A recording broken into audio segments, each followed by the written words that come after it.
정치권 소식 짚어보는 아침의 맞수 시간입니다. 김진욱 더불어민주당 당대표 언론특보, 윤기찬 국민의힘 법률위 부위원장 나오셨습니다.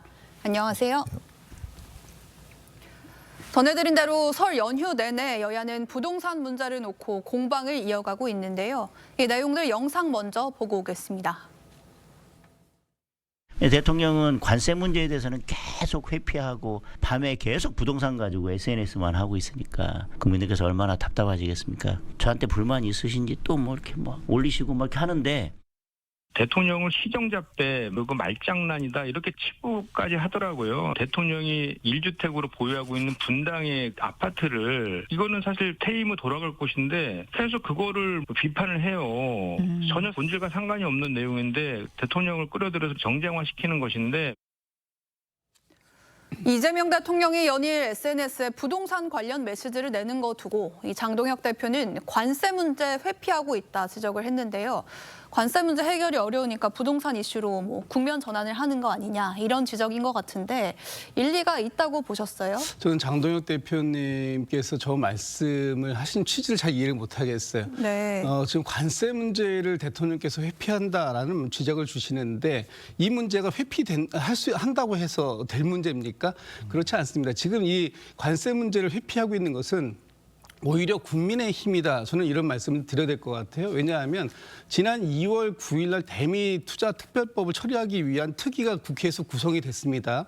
그리고 그 특위의 위원장은 지금 국민의힘 의원님께서 맡고 계세요. 그런데 3월 9일까지 이 대미투자특별법을 처리하기로 했음에도 불구하고 지금까지 제대로 된 회의가 단 한 차례도 제대로 열리지 않았습니다. 네. 이 책임은 누구에게 있는 겁니까? 이 책임을 마치 지난 사법개혁 그 처리 법안들 때문에라고 말씀을 주시고 계시지만 그 문제와 이 문제를 연계해가지고 얘기하는 것 자체가 말이 되지 않는다.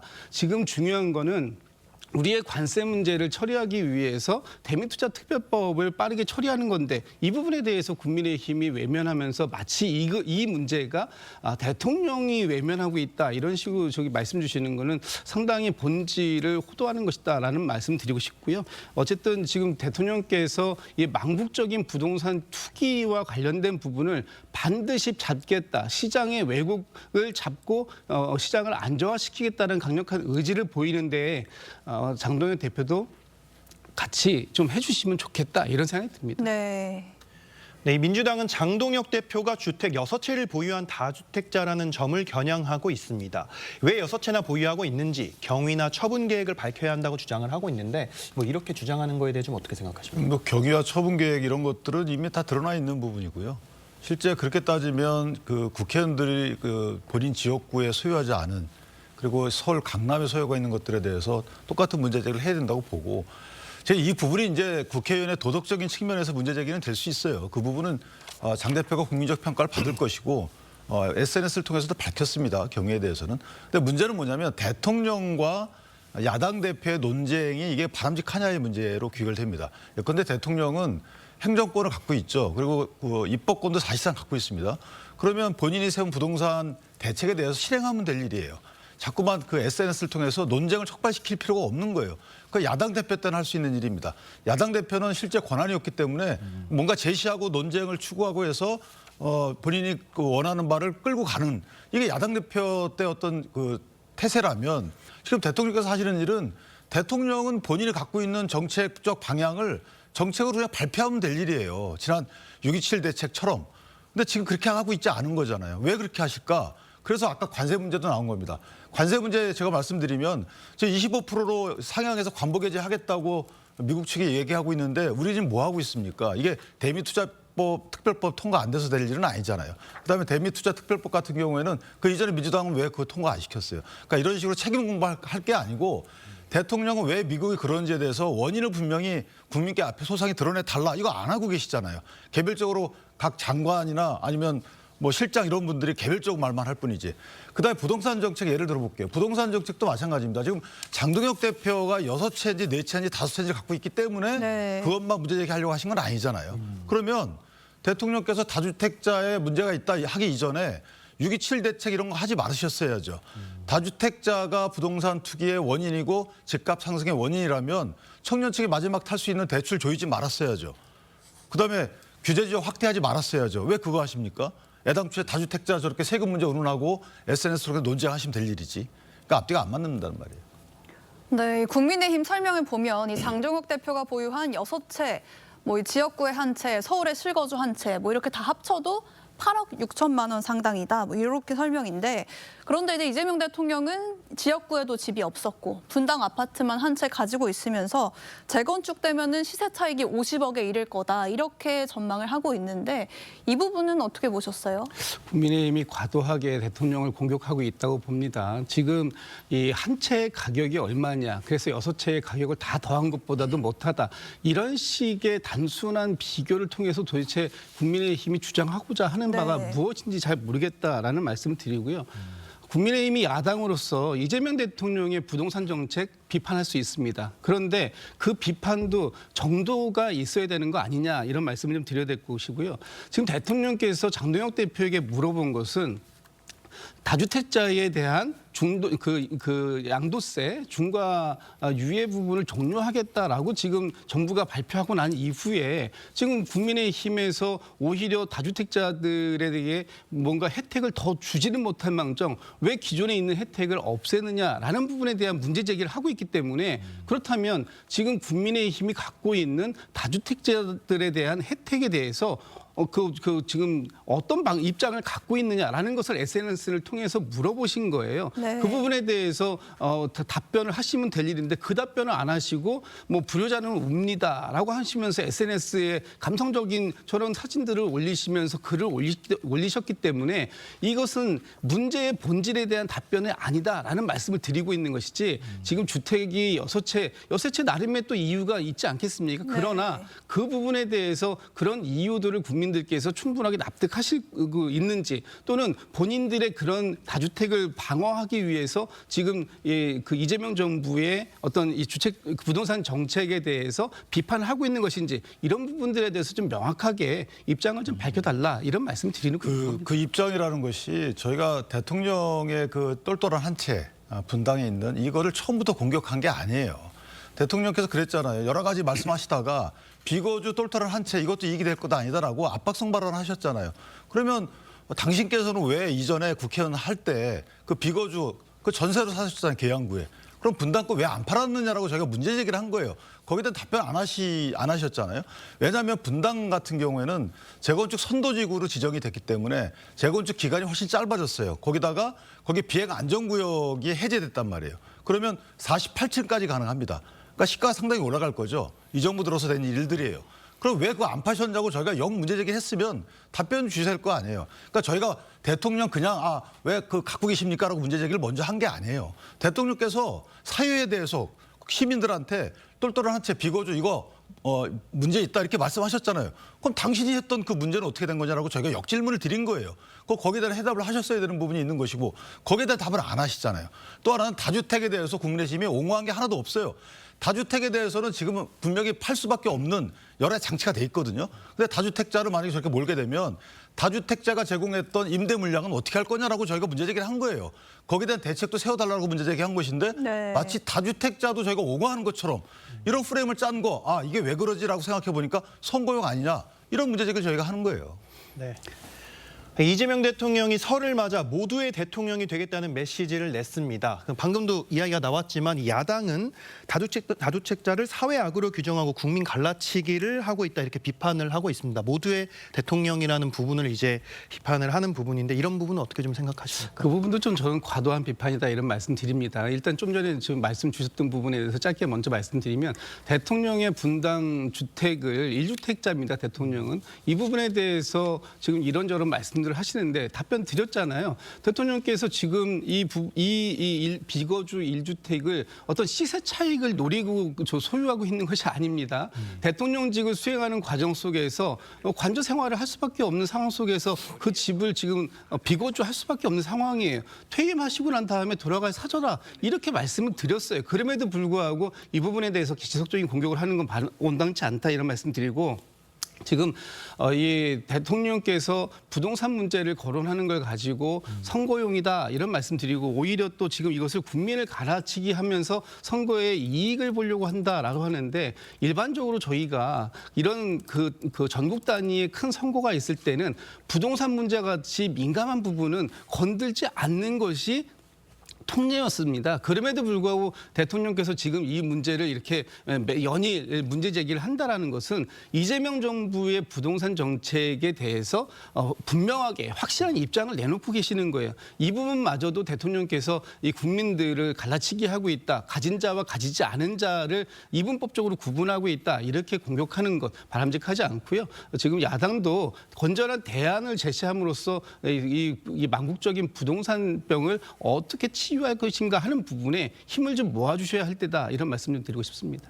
네, 이러다 보니까 이재명 대통령의 부동산 정책 다음은 무슨 카드일지도 관심이 몰리는데 다음이 이제 보유세 인상일 거다 이런 이야기도 있습니다.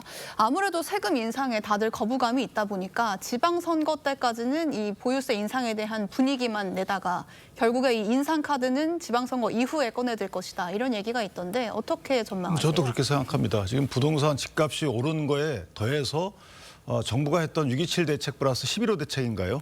여기에 대해서 수요 억제책이 나왔는데 그 수요 억제의 가장 큰 피해는 서민 내지 청년층이었다는 거죠. 왜냐하면 집을 만약에 집이 매물이 나와도 그 집을 살 수 있는 자력이 없기 때문에 대출 조였으니까요. 거기다 원망 같은 것들을 이제 뭔가 어디로 돌려야 되겠다. 그건 선거 전에 할 일입니다.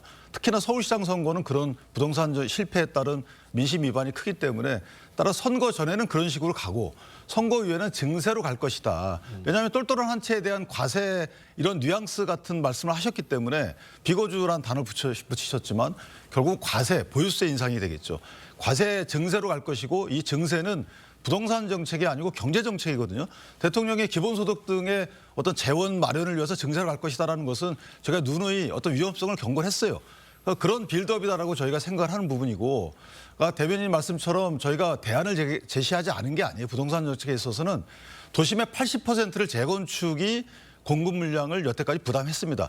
근데 재건축 지금 못하게 돼 있잖아요. 거기에 대해서 대책을 저희가 내놓은 대책에 대해서 대통령이 검토를 해 주십시오 하고 몇 차례 얘기를 했습니다. 근데 재건축에 대한 답변은 돌아오지 않고 저렇게 다주택자가 마치 부동산 집값 상승의 단일 원인인 양 이렇게 말씀하시는 거 부적절하다라고 얘기하고 공급이 현재 자가 보유율이 48에서 60% 사이잖아요. 그럼 공급 관련된 대책들을 추가적으로 내놓으셔야 되는데 그 자신이 없는 거죠. 그러다 보니까 이런 저희가 볼 때는 선거 정책 같은 부동산 정책을 내놓고 계시다. 저는 그렇게 평가합니다. 네, 알겠습니다. 네, 다음 소식 짚어보겠습니다. 설 명절을 맞아 정치권은 민심 잡기에 분주했습니다. 여야 대표의 인사 먼저 보고 오시죠. 유능하고 일 잘하는 이재명 정부와 함께 코스피 5천, 코스닥 1천 시대를 뒷받침하고 AI 3대 강국으로의 도약을 앞당기겠습니다. 국민의힘은 희망의 봄을 준비하는 마음으로 국민의 삶을 보살피면서 대한민국이 새로운 내일로 나아갈 수 있도록 더 힘차게 더 열심히 뛰겠습니다. 여야 대표 모두 민생에 매진하겠다고 약속을 했는데 지금까지 두 사람에 대한 국민 평가 그다지 좋지 못한 걸로 나오고 있습니다. 최근에 여론조사를 보면요, 그 정청래 대표가 잘 못하고 있다는 응답이 53%가 나온 여론조사가 최근에 발표가 됐는데 이유 뭐라고 좀 보십니까? 아무래도 뭐 정청래 대표나 지금 장동혁 대표 두 분 모두 그렇게 여론에서는 긍정적인 평가보다는 부정적인 평가가 더 많은 것 같습니다. 네. 저는 상대적이라고 봅니다. 일단 그 지금 민주당의 그 대표 같은 경우에는 지금 그 개혁 법안들을 굉장히 그 세게 드라이브를 걸고 있는 상황입니다. 본인이 작년에 그 당 대표에 취임할 때 약속이 대통령과 그 결을 같이 하면서도 어떤 개혁 법안에 대해서는 당이 주도적으로 선도적으로 가겠다라는 부분을 말씀드렸고 그것이 이제 사법 개혁이라는 부분까지 지금까지 이어져 온 거 아닙니까? 검찰 개혁에 의한 사법 개혁 그리고 그 언론 개혁까지 세 가지를 얘기했는데 앞으로도 남아있는 개혁 법안들을 추진하는 과정 속에서 그다지 그 정청래 대표가 좋은 긍정적인 평가를 받을 요인은 별로 없어 보인다. 다만 이 부분 그 본인이 어떤 평가를 받는 것과 관계없이 해야 할 일은 따박따박 하겠다라는 것이 기본이기 때문에 그런 부분들에 대해서 정청래 대표가 지금 비록 여론에서는 긍정적인 평가를 받고 있지는 못하지만 이런 개혁적인 부분들을 해내지 않는다면 우리 대한민국이 가야 할 길을 특히 이재명 정부가 성공적으로 가야 할 길을 제대로 집권 여당의 대표로서 뒷받침할 수 없다라는 그런 절박감도 함께 가지고 있다라는 말씀 좀 드리고 싶습니다. 네, 장동혁 대표에 대한 국민 평가 역시 좋지 않게 나왔습니다. 잘못하고 있다는 응답이 66%고 잘하고 있다 응답 23%에 그쳤습니다. 자, 위원장님, 이 비판 여론 어떤 점이 제일 크게 작용했다고 보세요? 일단 그 요건을 구비하지 못한 계엄이라는 이제 상속의 측면도 있죠. 국민의힘이 그 당시 여당으로서 뭐 지금 물려받은 이 상속적인 측면도 있고 네. 또 제일 큰 것은 무능이라고 생각을 합니다. 아까 정청래 대표에 대한 평도 있지만 실제 여당이 야당 시절부터 줄곧 추진해왔던 다수당을 기반으로 추진해왔던 부분은 국민적 삶과 크게 관련 없는 것들이에요. 민생은 사실은 조금 제쳐놓고 본인들의 기득권 지키기 또는 그 뭐 사법 리스크 방어용 저희가 이런 식으로 평가할 수밖에 없는 사법 근간 흔들기 이런 것들을 앞서서 추진해왔거든요. 무쟁점 법안들에 관련돼서는 늦게 처리를 해왔어요. 쟁점 법안 먼저 처리해왔고. 여기에 대한 것들을 저희가 견제하지 못했다라는 건 무능함. 제1야당의 가장 큰 사명은 사실 여당을 견제하는 거거든요. 특히나 네. 여당이 잘하고 있으면 몰라도 이렇게 못하고 있는데 불구하고 그다음에 있는 것이 이제 갈등이죠. 이 갈등적 측면도 특히 당원들이 실망을 많이 할 겁니다. 그래서 이 갈등적 측면, 그다음에 무능함, 또 상속받은 측면 이런 것들이 다 종합된 결과가 아닌가. 그래서 앞으로는 뭐 단식까지 해서 여당의 어떤 견제를 하려고 했는데 그게 잘 안 되고 있는 것이잖아요. 가장 중요한 것은 여론을 얻어서 그 여론을 기반으로 해서 야당의 역할을 해나가야 되는 것이다. 이렇게 평가를 합니다. 네. 결국 이 100일 정도 남은 지방선거에 두 사람의 명운이 달렸다 이런 전망까지 나오는 상황입니다. 최근 여론조사를 보면 격전지인 서울에서 민주당 정원호 구청장, 국민의힘 오세훈 시장을 가정해서 양자 대결을 할 경우에 오차범인의 접전입니다.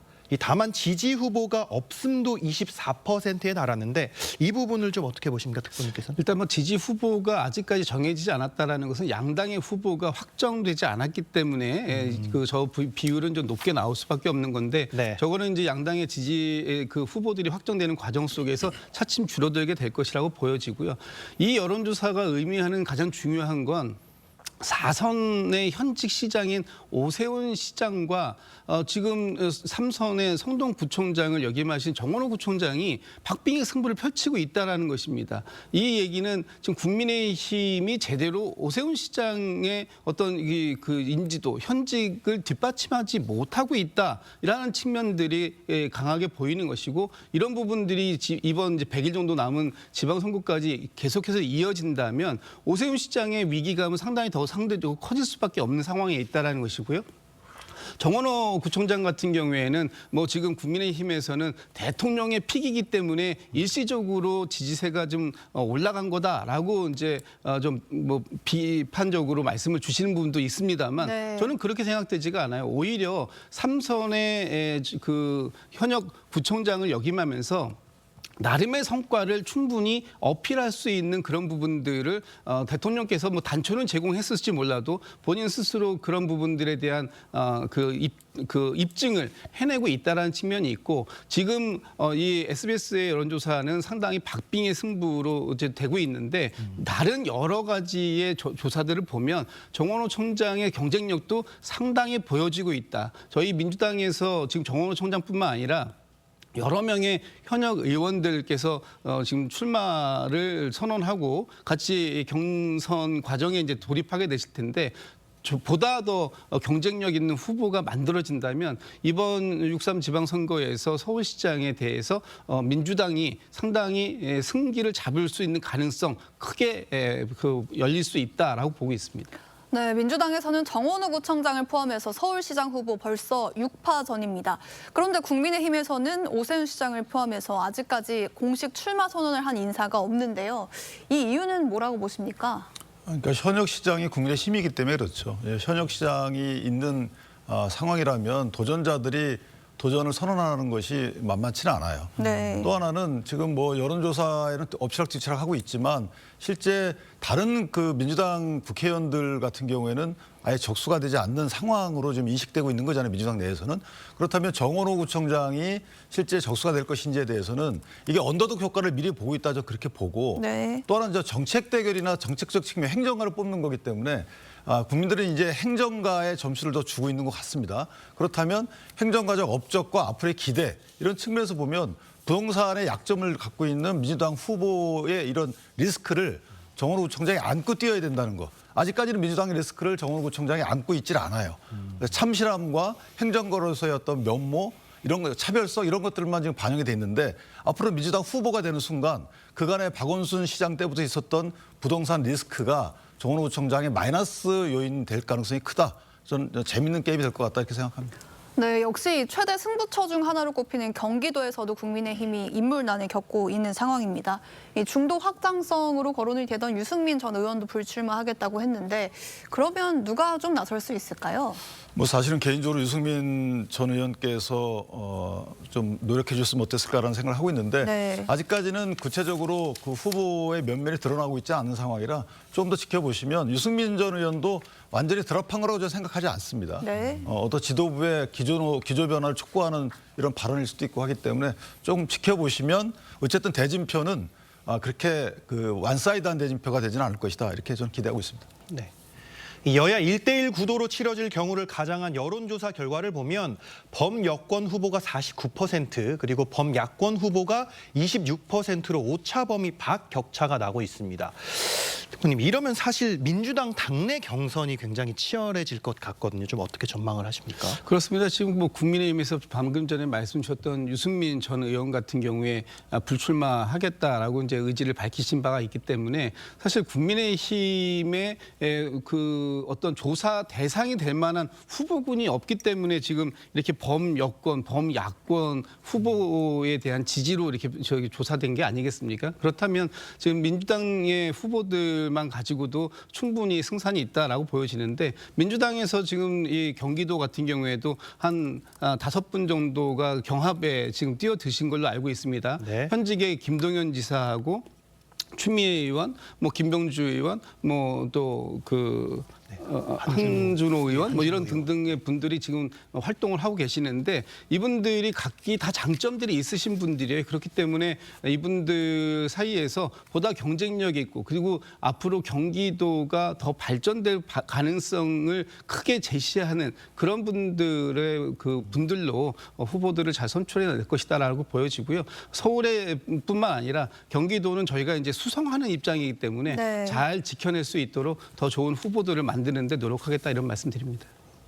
네, 두 분 말씀은 여기까지 듣겠습니다. 감사합니다. 감사합니다.